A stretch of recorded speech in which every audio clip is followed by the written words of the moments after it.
To food ഇൻഷി. ഞാനിവിടെ കുറച്ച് ബീഫിൻ്റെ കീമ എടുത്ത് വെച്ചിട്ടുണ്ട്. ഇത് 250 ഗ്രാം ഉണ്ട്. ഇത് വെച്ചിട്ട് നമുക്കൊരു നല്ല ഗ്രേവി ഉണ്ടാക്കിയെടുക്കാം. ഇത് 2 തക്കാളി നന്നായി ഒന്ന് അതേമാതിരി ആക്കിയെടുത്താൽ മതി. മിക്സിയിലൊന്നും ഇടണ്ട, കൈ കൊണ്ട് തന്നെ ഇങ്ങനെ നന്നായി ഒന്ന് ചതക്കിയെടുത്താൽ മതി.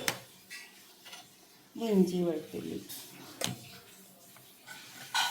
സവാള ഒരു വലിയ സവാള, മഞ്ഞൾ ഒരു ടീസ്പൂണ്, പെരുംജീരകം 1 ടീസ്പൂണ്, മല്ലിപ്പൊടി 1 ടീസ്പൂണ്, വലിയ ടീസ്പൂണാണ്, 1 ടീസ്പൂണ് മുളകിൻ്റെ പൊടി,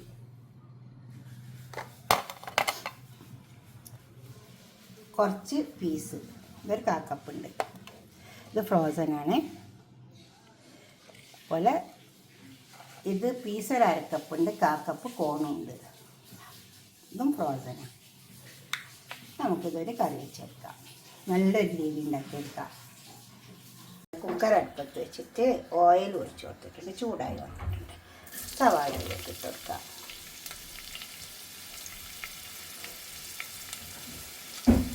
സവാള മൂത്ത് വന്നിട്ട് നമുക്ക് തക്കാളി ഇട്ട് കൊടുത്താൽ മതി. സവാള നന്നായി മൂക്കണം. സവാള മൂത്ത് വന്നിട്ടുണ്ട്. നമുക്ക് ഈ ഇഞ്ചിയും വെളുത്തുള്ളിയും ചതച്ച് വെച്ചതിലേക്ക് ഇട്ട് കൊടുക്കാം.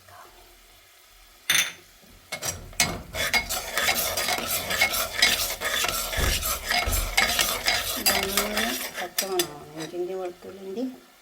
ഇഞ്ചി വെളുത്തുള്ളിയൊക്കെ നന്നായി മണം പോയി വന്നിട്ടുണ്ട്. തക്കാളി ഇട്ട് കൊടുക്കാം.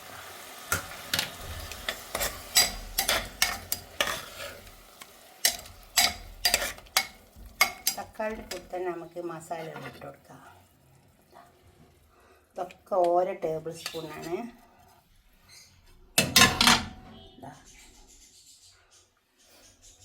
ഇതാണ് ഈ ടീസ്പൂണിനാണ് എടുത്തിട്ടുള്ളത്. കണ്ടോ,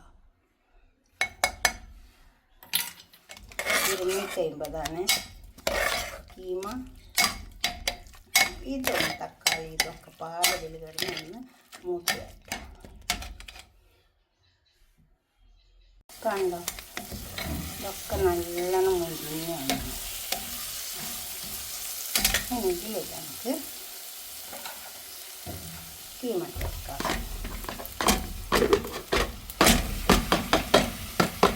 250 കീമയുണ്ട്. അതിനനുസരിച്ച് മസാല എടുത്തിട്ടില്ല.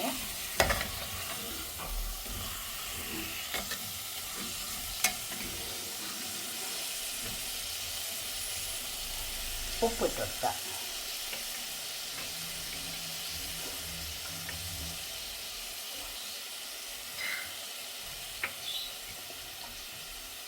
കുറച്ച് ഗരം മസാല ഇട്ട് കൊടുക്കാം. ഉപ്പ് ആവശ്യം പോലെ ഇട്ട് കൊടുക്കാവുള്ളൂ.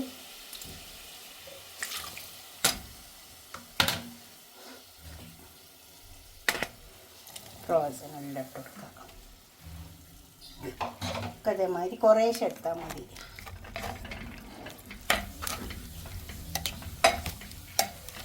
ഇതാകുമ്പോൾ നമുക്ക് ഗ്രേവിയും കിട്ടും.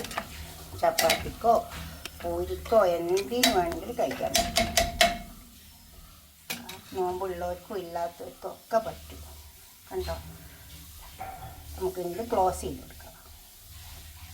ഇതുപോലെ ഇങ്ങനെ പിടിച്ച് വരണം. മസാല ഒക്കെ അപ്പോഴേ ടേസ്റ്റ് ഉണ്ടാവുള്ളൂ. എന്നിട്ടേ മൂടി വെക്കാവുള്ളൂ. അതേമാതിരി ഇട്ടോട്ടേക്ക് ഇളക്കി മൂടി വെക്കരുത്. ഇനി മൂടിക്കൊടുക്കാം. മസാലയൊക്കെ നന്നായി അതുമ്പോൾ പിടിച്ചതിന് ശേഷം ഇത് ക്ലോസ് ചെയ്ത് കൊടുക്കാം. എന്നിട്ട് വേവട്ടെ. അപ്പോൾ നമുക്കിത് തുറന്ന് നോക്കാം.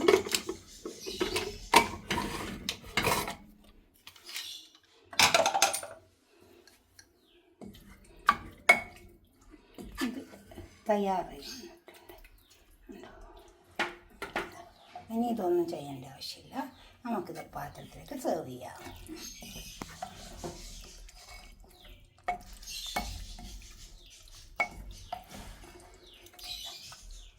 ഇതുപോലെ ഒന്ന് ഉണ്ടാക്കിയിട്ട് ആ പാത്രത്തേക്ക് സെർവ് ചെയ്യാം. നമുക്കൊരു പാത്രത്തേക്ക് സെർവ് ചെയ്യാം. എന്തിൻ്റെ കൂടെ വേണമെങ്കിലും കഴിക്കട്ടോ, നല്ല ടേസ്റ്റ് ഉണ്ടാവും. അധികം ചേരുവകളൊന്നുമില്ല, മല്ലിയൊക്കെ കണക്കാക്കിയിട്ട് എടുക്കണം. സാധനത്തിനനുസരിച്ച് മല്ലി എടുക്കാവുള്ളൂ. അത് മല്ലി കൂടിപ്പോവും. ഇതുപോലൊക്കെ ഒന്ന് ഉണ്ടാക്കിയിട്ട് നിങ്ങളുടെ അഭിപ്രായം നിർദ്ദേശമൊക്കെ ഒന്ന് കമൻറ്റ് ബോക്സിൽ അറിയിക്കുക. ലൈക്ക് ചെയ്യുക, ഷെയർ ചെയ്യുക, സബ്സ്ക്രൈബ് ചെയ്യാത്തവരൊക്കെ ചെയ്യുക.